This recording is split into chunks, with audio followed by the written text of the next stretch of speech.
আসসালামু আলাইকুম।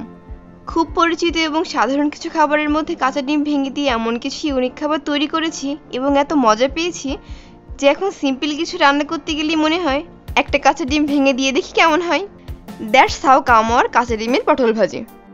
তো চলুন দেখে নেওয়া যাক পটল আর ডিমের অস্থির কম্বিনেশনে কিভাবে একটা সাধারণ খাবারকে অসাধারণভাবে তৈরি করে নেওয়া যায়। প্রথমে আমি পটলগুলোকে বটির পেছনের অংশ দিয়ে আঁচড়ে নিচ্ছি। পটলগুলো আঁচড়ে নেওয়ার পর এগুলো ভালোভাবে ধুয়ে নিচ্ছি। আমি মূলত ভাজি করার সময় পটলটা এভাবে আঁচড়েই নিই, তাহলে এগুলো ঘেটে যায় না আর রান্না করার সময় ছিলে নেই। আর এই পটলের খোসা দিয়েও কিন্তু মজাদার একটা ভর্তা তৈরি করা যায়, যার ভিডিও আপনারা আমাদের চ্যানেলেই পেয়ে যাবেন। তারপর এগুলো এমন গোল করে কুচি করে নিচ্ছি। এই গোল বা লম্বা ব্যাপার না, পটলের স্লাইসটা আপনারা আপনাদের পছন্দ মতো কেটে নিতে পারেন।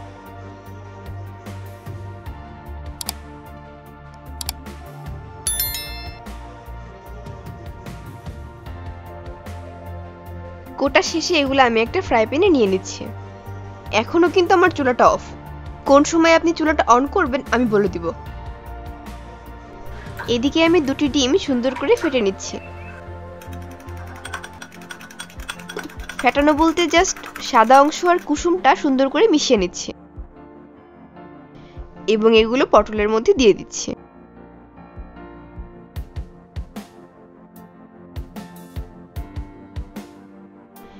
এর মধ্যে পেঁয়াজ কুচি নিচ্ছি 1/3 কাপ, রসুন কুচি 1.5 টেবিল চামচ, কাঁচামরিচ কুচি 2 টেবিল চামচ। এখন এই পটল, পেঁয়াজ, মরিচ, ডিম সুন্দর করে মিশিয়ে নিচ্ছি। মেক শিওর ডিমগুলো পটলের গায়ে সুন্দর করে মেখে গেছে। এখন এর মধ্যে রান্নার তেল নিয়ে নিচ্ছি। রিকমেন্ডেশন থাকবে সরিষার তেল নেওয়ার, এতে টেস্টটা বেশ ভালো হয়।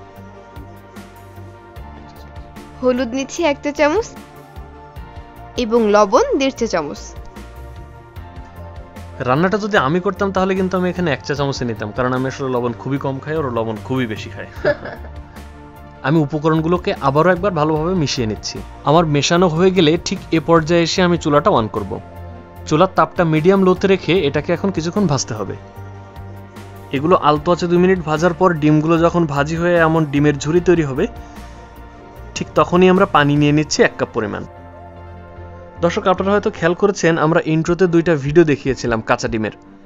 একটা কাঁচা ডিমের এগ পোলাও আর একটা কাঁচা ডিমের ঠিক কি জানি না, ওটার নাম এখন ফিক্সড হয়নি। যাই হোক, আপনারা যদি ভিডিওটা মিস করে থাকেন তাহলে কিন্তু আমাদের চ্যানেলে গিয়ে দেখে নিতে পারেন। আমাদের ওই এক্সপেরিমেন্ট দুটি খুবই ভালো ছিল। পানি দিয়ে আমি পটলটা ঢেকে দিচ্ছি এবং সেদ্ধ করে নিচ্ছি আরও 4 থেকে 5 মিনিটের জন্য।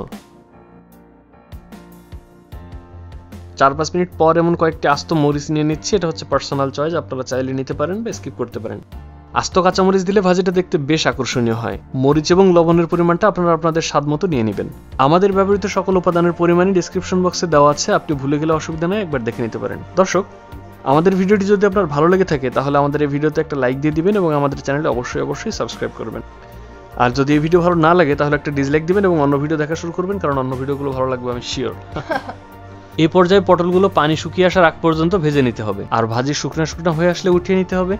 আর তারপর গরম গরম পরিবেশন এবং গরম ভাত দিয়ে উপভোগ করুন। এই রেসিপিটি কেমন ছিল কমেন্টে আমাদেরকে অবশ্যই জানাবেন। আর যদি আপনার রেসিপির ছবিটি আমাদের সাথে শেয়ার করতে চান তাহলে আমাদের চ্যানেলের নামেই কিন্তু একটা ফেসবুক পেজ এবং গ্রুপ আছে যেখানে আমরা বেশ অ্যাক্টিভ। আপনি চাইলে আপনার তৈরিকৃত পছন্দের খাবারের ছবিগুলো সেখানে আমাদের সাথে শেয়ার করতে পারেন। আজ এ পর্যন্তই, কথা হবে নতুন কোনো রেসিপি নিয়ে। সে পর্যন্ত ভালো থাকবেন, সুস্থ থাকবেন। আল্লাহ হাফেজ।